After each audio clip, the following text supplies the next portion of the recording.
चलो recording on कर ली हमने। ये काम हम रिकॉर्डिंग से पहले कर चुके हैं स्क्रीन पर, जो कि आप देख सकते हैं। और ये हमने कैसे किया है, बहुत सिंपल। हमने हर अमाउंट को उस ईयर की सेल से डिवाइड किया है। और मैं अभी एक जो बात बताने लगा था वो मैं ये कह रहा था कि आप 100 में से 56 माइनस करेंगे तो भी 44 बचेगा, और आप 330 को 750 से डिवाइड करेंगे तो भी 44 आएगा। इसी तरह 10 और 13 को प्लस करेंगे 23 बनेगा, और आप अगर 170 को 750 से डिवाइड करेंगे तो भी 23 बनेगा। अब अगले स्टेप का जवाब जो मैं लिख रहा हूँ, आप 160 को 750 से डिवाइड करें तो जो जवाब आ रहा है वो 44 में से 23 को माइनस करके भी आना चाहिए। कितना? 21।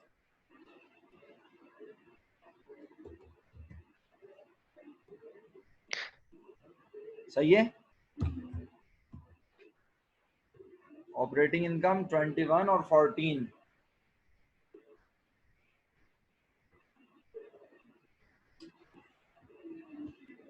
ओके, यस इंटरेस्ट सर सही है। इंटरेस्ट एक्सपेंस कंफर्म कर दें। यस सर यही है। हाँ, इंटरेस्ट एक्सपेंस की परसेंटेज बताओ बेटा। Interest sir 4%। 4। और 3। 3। तो अब जब आपने इंटरेस्ट एक्सपेंस माइनस किया तो इनकम बिफोर इनकम टैक्स यहाँ आनी चाहिए 17, और यहाँ आनी चाहिए 11। आप चाहे 130 को डिवाइड कर लें 750 से, 1,03,000 को डिवाइड कर लें 9 लाख से, या फिर आप 21 में से 4 माइनस कर दें, 14 में से 3 माइनस कर दें, यही जवाब बचेगा। अब मुझे इनकम टैक्स की परसेंटेज दिखवा दें प्लीज। फिर इसको लगाइए, इसको लगा दें और इसको छोड़ दीजिए। जी मेरे बच्चों, मुझे इसकी परसेंटेज बता दो। 5% और 3%। 5 और 3, और फाइनली यहाँ 12 और यहाँ 8। ठीक है। एक बड़ा कीमती जुमला कहने लगा हूँ, 1 करोड़ रुपए का है, सुन लो। हॉरिजॉन्टल एनालिसिस एक ही कंपनी की परफॉर्मेंस को चेक करने के लिए किया जाता है कि वो पास्ट ईयर में और अब कैसा परफॉर्म कर रही है। पहले ही बोल दिया 1 करोड़ रुपए का जुमला है, अब तुम ना सुनो तो तुम्हारी मर्जी भाई, मैं बार बार थोड़ी जताऊंगा। हॉरिजॉन्टल एनालिसिस एक ही कंपनी की परफॉर्मेंस को जज करने के लिए किया जाता है, क्योंकि उसमें हम ये देख रहे होते हैं कि ईयर 1 में कंपनी इतना कमा रही थी, ईयर 2 में इतना कमा रही है, इतना बढ़ गया और इतने % बढ़ा।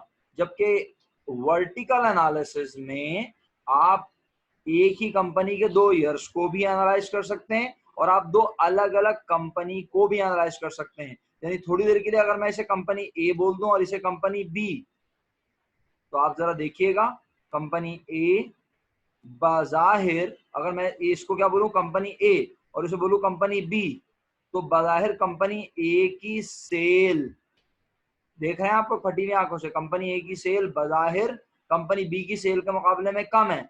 लेकिन मजे की बात क्या है, कंपनी ए की सेल के मुकाबले में उसका प्रॉफिट कंपनी बी की सेल के प्रॉफिट के मुकाबले में ज्यादा है। यानी कंपनी ए बेचती तो कम माल है लेकिन प्रॉफिट कमाती है ज्यादा। कैसे सर, ये कैसी बात कर दिया आपने, ये ज्यादा कमा रहा है? अरे बेवकूफों, ये तो देखो ना, ये अपनी सेल का 44% ग्रॉस प्रॉफिट कमाता है। यानी अगर इसको मैं कंपनी ए बोलूं और ये अपनी सेल का 41% प्रॉफिट कमाता है, तो कौन सी कंपनी अच्छी हुई? कंपनी 1, कंपनी ए।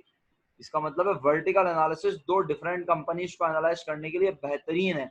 यानी मैं ये डिसाइड करना चाहूँ कि मुझे कौन सी कंपनी में पैसे लगाने चाहिए, तो मैं दोनों कंपनीज के डेटा को वर्टिकल एनालाइज करके इस तरह से और कंपेयर करूंगा, तो मुझे पता चल जाएगा कौन सी कंपनी दोनों में से अच्छी है। समझ में नहीं आया होगा? 1 करोड़ की बात थी, कैसे समझ आएगी? नहीं आई, किसी को भी नहीं आई, इसलिए कोई बोल ही नहीं रहा, बोल रहा है रहने दो यार, कौन बोले। चलो आ गया समझ, मिनल बोलती है तो आ ही गया होगा। रहना ने भी कह दिया आ गया समझ। अरे सर समझ आ गई। क्या बात है भाई, क्या बात है, बस बस काशान ने 1 बोल दिया करोड़ की बस। बात है सर, क्यों नहीं समझेंगे। हाँ ये तो है, जबरदस्त बेटे। ये वर्टिकल मेथड फॉलो हो रहा है शहरियार, मैंने बोला भी था ये वर्टिकल मेथड है। और ये 2 कॉलम जो बनाए थे हॉरिजॉन्टल था, इसमें एनालाइज करने का अंदाज नहीं देखा तुमने? और इसमें देख रहे हो मैं कैसे काम कर रहा हूँ, यूं। इसमें काम मैं कैसे कर रहा हूँ, यूं। तो ये दोनों वर्टिकल एनालिसिस हैं। और ये हॉरिजॉन्टल था। अब हम इस वक्त वर्टिकल एनालिसिस, और वर्टिकल एनालिसिस को कंपोनेंट परसेंटेज और कॉमन साइज फाइनेंशियल स्टेटमेंट भी कहते हैं। तो आई होप कि आप इस बात को बहुत अच्छे से देख रहे हैं कि बाज़ाहिर कंपनी 2 की सेल बहुत ज्यादा है, लोग सेल देख के मुतासिर होंगे शायद, लेकिन मजे की बात है कंपनी 2 प्रॉफिट कमाती है सिर्फ 8% और कंपनी 1 प्रॉफिट कमाती है 12%। तो अगर हम इसको ईयर वाइज कहें तो हम कहेंगे ईयर 1 में कंपनी की परफॉर्मेंस अच्छी थी, और अगर हम इसको और ईयर 2 में कंपनी की परफॉर्मेंस खराब हुई है। और अगर हम इसको कंपनी वाइज कहें, जैसे कंपनी ए और कंपनी बी, तो हम कहेंगे कंपनी ए की परफॉर्मेंस कंपनी बी के मुकाबले में अच्छी है। हालांकि वो कम सामान बेचती है, लेकिन उसकी प्रॉफिट की परसेंटेज उसकी सेल के मुकाबले में 12% है, जबकि कंपनी बी की प्रॉफिट की परसेंटेज उसकी सेल के मुकाबले में 8% है। शुक्रिया, अगर आपको नहीं समझ आया तो भी शुक्रिया। आगे बढ़ता हूँ। अब ईयर 1 में आपने करंट एसेट की परसेंटेज लिखनी है और फोकस आपका सिर्फ ईयर 1 पे। तो कोई बताएगा यहाँ पे क्या जवाब लिखा है आप लोगों ने? जिसने काम कर लिया तो वो बताएगा उसने यहाँ क्या लिखा है। और जब वो ये बताएगा उसने क्या लिखा है तो डेफिनेटली वो तरीका भी बताएगा कि उसने कैसे किया है। कोई भी नहीं बताना चाहता, सब अपना अपना काम छुप छुप के कर रहे हैं। बोला हम क्यों बताएं भाई, आप खुद ही कर लो काम, हम बताएं हर बात? ठीक है, फिर मैं भी नहीं बताऊंगा।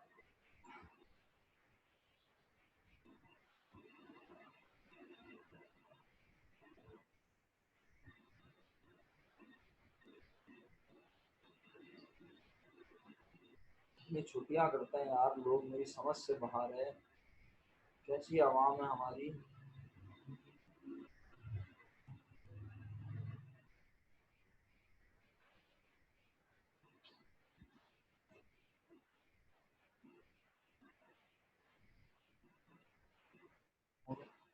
मोमिना, आप पिछली 2 क्लासेस में थी अभी जो हुई हैं इससे पहले, या आपने इस क्लास में ज्वाइन किया है?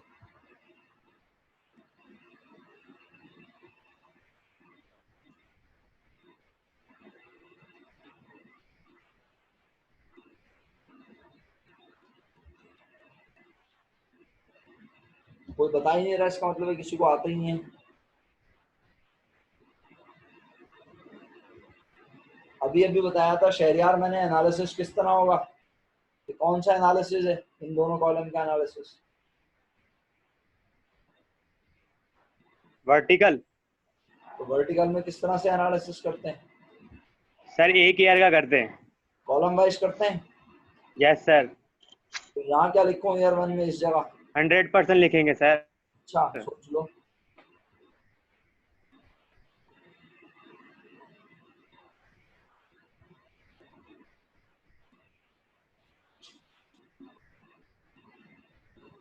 बेटे सर मैं ये पूछ रहा था, यहाँ पे भी नेट सेल से डिवाइड करेंगे? नहीं सर, बिल्कुल भी नेट सेल से डिवाइड नहीं करेंगे। ये बैलेंस शीट है, बैलेंस शीट नेट सेल के ऊपर बैलेंस, बेस सही सही। नहीं करती। बैलेंस शीट नेट सेल के ऊपर बेस नहीं करती। तो बैलेंस शीट में यहाँ जो अमाउंट आती है वो किसके ऊपर बेस कर रही है, सोचो ना, ध्यान से दिमाग हाजिर करो तो नजर आ ईयर जाए। 1 के। Sir total assets. Very good, excellent. तो मैं यहाँ लिखने लगा हूँ 100। तो जब यहाँ 100 तो आप समझदार हैं, यहाँ भी 100। और आपकी समझदारी में मजीद इजाफा करते हुए टोटल इक्विटीज भी लाजमी होंगी। 100 बेहतरीन हो गया। जल्दी से खत्म करें सवाल को, शाबाश। मैं तो बहुत ही थक गया हूँ आज। चलें, अब इसकी वैल्यूज लिखवा दें शुक्रिया के साथ। और ये मेक श्योर कर लीजिएगा मुझे वैल्यू लिखवाने से पहले कि उनका आंसर प्लस करके कितना बनना चाहिए।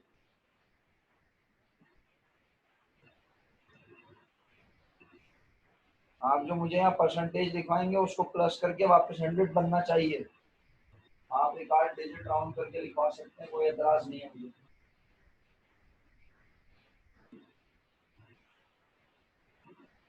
काम कर लेता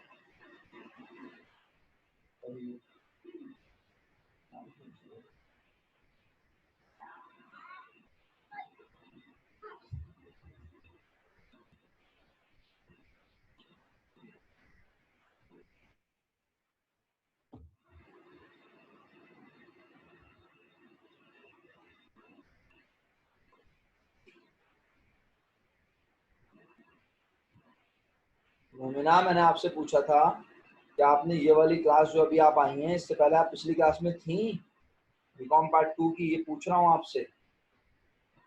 जब आप बाद में वीडियो देखती हैं, ये पूछ रहा हूँ आपसे।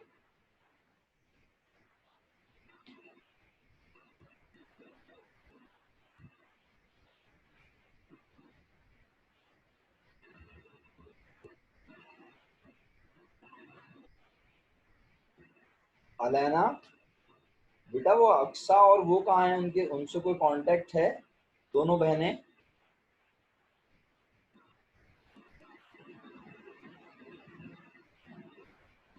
सर मैंने उनसे पूछा था, उनका कुछ पता नहीं है कि वो पढ़ेंगे या नहीं आगे अभी।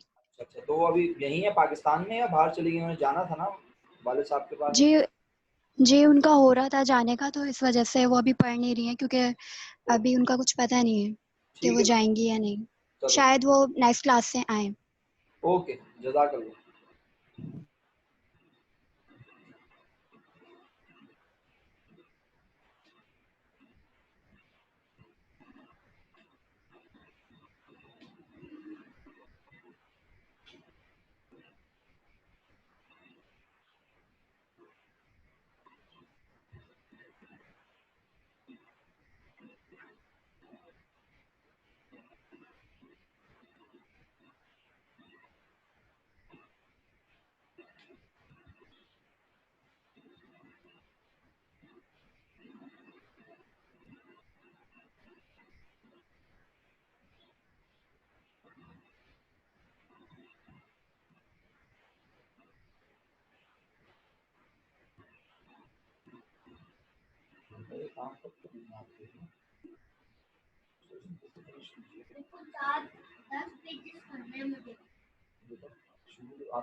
ओके,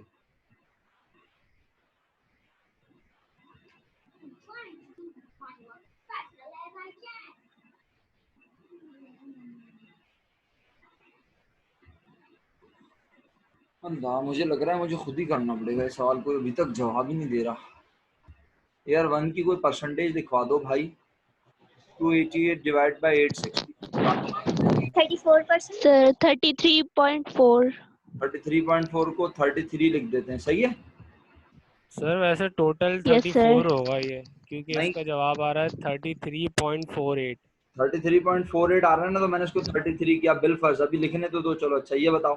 सर वो फिर पूरा 100 नहीं हो रहा, सर 100 नहीं हो 99 रहा, हो रहा पूरा है। 34 हो रहा है। मैं नीचे वाले को अगर बढ़ा दूं तो इससे कोई फर्क तो नहीं पड़ेगा ना, 1-8% से? क्या ख्याल है? सही है। सही है। आपने यहाँ 34 लिखा है, आप बिल्कुल 34 लिखे रहने दें, कोई जरूरत नहीं है मिटाने की। लेकिन मुझे अब अगला जवाब बताएं क्या है। 54। 54। अब मैं अगला जवाब लिखते मोहतात रहूंगा। अगर ये 5 4 और 3 7 और 5 3 8 ये बन रहा है 87, तो ये लाजमी 13% होगा बस। अब ये बेशक 14 आ रहा हो या 12 आ रहा हो, समझे? वैसे ये आ क्या रहा था ये तो सर बता। 12.2% आ रहा है। हाँ 12.2। हाँ, तो अब आप इसको 12 को इसको 13 लिख दें या इसको 34, मुझे यकीन करें कोई एतराज नहीं। ठीक है, इसीलिए मैंने अरहम को पहले बोल दिया था कि भाई तुम इसको 34 लिखो। 33, अगर तुमने इसे 33 लिखा है तो इसे क्या करना पड़ेगा? कोई बच्चा इसे 33 लिख चुका है तो वो यहाँ पे क्या करेगा, 1 3 करेगा, फिर वो 12 में लिखेगा। क्योंकि आपने इन तीनों को प्लस करके मेक श्योर करना है कि आपका आंसर 100% बने। ये एक्सेल नहीं है, वरना मैं आपको दिखाता कि तीनों का टोटल 100 बन रहा है। आप चेक कर लें। अब यहाँ लिखवाएंगे आप मुझे?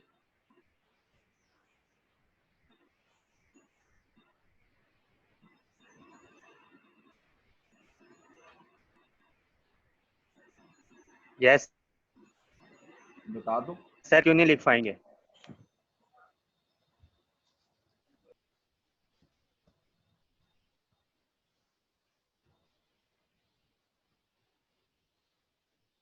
अल्लाह मेरे मालिक रब्बुल जलाल।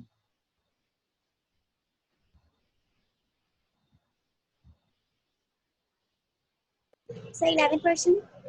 11% year 1। Yes, sir. Okay. 29. Year 2। 29. No sir, year 2 नहीं इसका नीचे का. अभी ईयर 1 चल रहे हैं. Okay, year 29. Okay next. 40%. 40. 40%.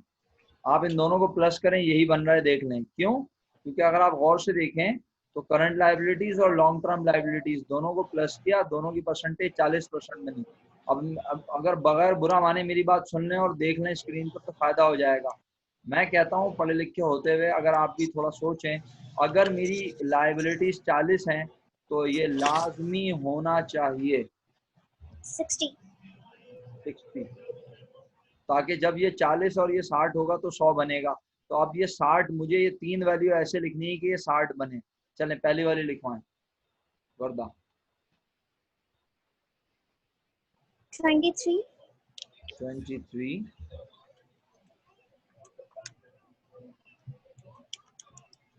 40,000 divided 5. अच्छा वर्दा, आप इसको इससे डिवाइड कर रही है ना, 2 lakh divide by 860. Yes sir. हाँ, डिवाइड तो आपने टोटल इक्विटीज से ही करना है. 5%. 5%. 20. 20. अब अगर मैं इसको प्लस करूं तो ये बनेगा 60. No sir. कितने का फर्क आ रहा है? 2 का आ रहा है. ऐसा ही है. जी.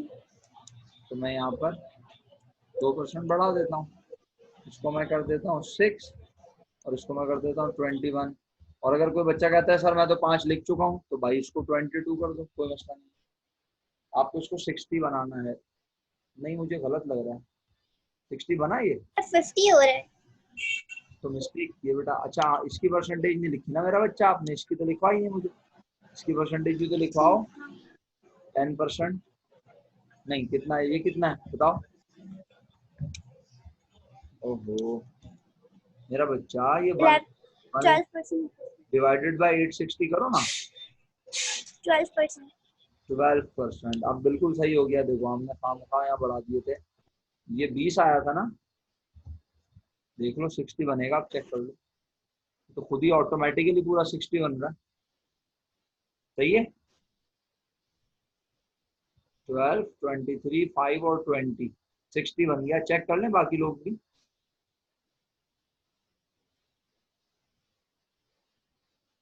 ईयर 1 वर्दा ने मुझे कंप्लीट करवा दिया है. कोई ईयर 2 करवाने की कोशिश कर दे.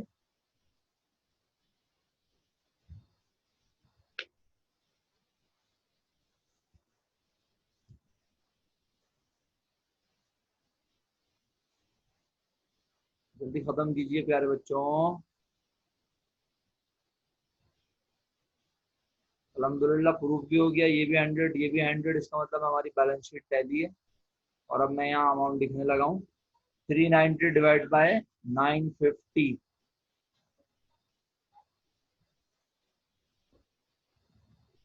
अगर ये एक्सेल पे होता ना, मेरी क्लास खत्म हो चुकी होती अब तक, तो मैं वहाँ खुद ही कैलकुलेट कर लेता हूँ. आपको पता है. 41%. 41. 41. नेक्स्ट. आज आयशा और कौन? 53. 53. तीसरी वाली संभल के. हाँ सही है.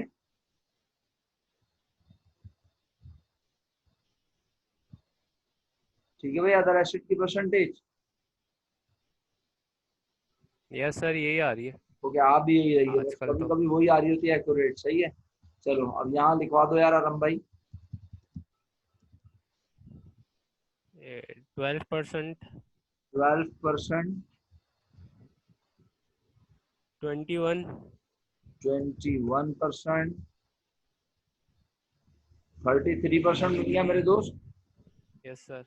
और अगर ये 33 है तो ये लाजमी कितना होगा मेरे भाई? सही है. 67. अब बनवाओ 67. यस शाबाश. सर, आ भी यही रहा है. चलो आप भी यही रहे. Very good. कैसे आया है? 6,38,000 को आपने डिवाइड किया है 950 से. 67 बन रहा है. 638 डिवाइड बाय 950, 67 बना.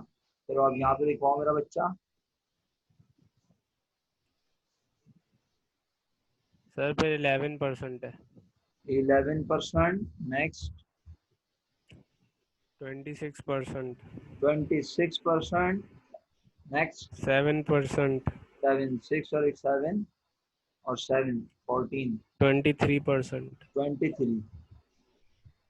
कुछ गलत, ओ मेरी मिस्टेक हो गई।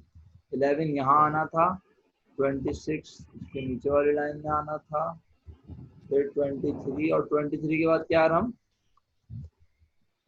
11, 23 के बाद बताओ और हम क्या बोल रहे हो। सर 23 से पहले था 7। अच्छा अच्छा, 11, 26, 10 और 23, सही है। 11, 26, 7 और 23। 7 और 23, ओके सही है। अब चेक कर लो, 27, 7 और 23, 30, 30, 40, 50, 60 और ये हो गया 70, नहीं 60, क्या बोल दिया मैंने, 30, 40, 50, सही है। 67 बन रहा है, चेक कर लो। 67 ही बन रहा है, चेक कर लें सब बच्चे। इनका टोटल यहाँ से लेके यहाँ तक 67 ही बन रहा है। और अल्हम्दुलिल्लाह हॉरिजॉन्टल और वर्टिकल एनालिसिस कंप्लीट हो चुका है। आपने देखा कि ये कोई बहुत मुश्किल चीज नहीं है, अल्हम्दुलिल्लाह आपने पूरा काम कर लिया है। क्वेश्चन नंबर 9, क्वेश्चन नंबर बस 9 ही है, 10 नहीं है। 10 कल मैं करवाऊंगा क्लास में, 9 आप चाहें तो कमिंग वीक में कर लीजिएगा, आज आप ना करें क्योंकि अब आप ऑलरेडी बहुत थक चुके हैं, अब आप आराम संभाल लीजिए। तो सुबह अगर आप जल्दी उठ जाते हैं तो नमाज पढ़ के, नमाज पढ़ने के बाद आराम से कुछ खा पी के आप चाहें तो ये क्वेश्चन नंबर 9 अटेम्प्ट कीजिएगा। कल मैं अल्लाह के हुक्म से क्वेश्चन 10 और उसके बाद 11 उसी के जैसा है, और 10 के बाद 12, बस ये 2 सवाल करवा के टॉपिक खत्म हो जाएगा अल्लाह के हुक्म से। हाँ 5 ईयर में एक आध 2 सवाल जो है डिफरेंट, वो हम इंशाल्लाह डिस्कस कर लेंगे, कोशिश होगी कल ही कर लें, ठीक है। मेरा ख्याल है आज के लिए इतना काफी, क्योंकि अब ये मीटिंग भी खत्म होने का वक्त हो रहा है। आज हमने एक मीटिंग, आज हमने पूरे तकरीबन 35-40 मिनट जो है वो प्रैक्टिकल नॉलेज सीखने में लगा दिए। कोई बात नहीं, चले उससे भी कुछ ना कुछ सीखने को मिला है। आप ये नहीं कह सकते, कभी आपसे कोई जिंदगी में पूछेगा कभी किसी कंपनी की हकीकी बैलेंस शीट देखी है, इनकम स्टेटमेंट देखा है, उसके एनुअल अकाउंट्स देखे हैं, तो आप कहेंगे जी हाँ अल्हम्दुलिल्लाह देखे, और उसको किसी हद तक पढ़ने की कोशिश भी की है कि उसमें क्या क्या होता है, ठीक है। तो चलें बहरहाल, बस खत्म करूँ क्लास। कोई सवाल है किसी के पास तो बता दे, वरना रिकॉर्डिंग ऑफ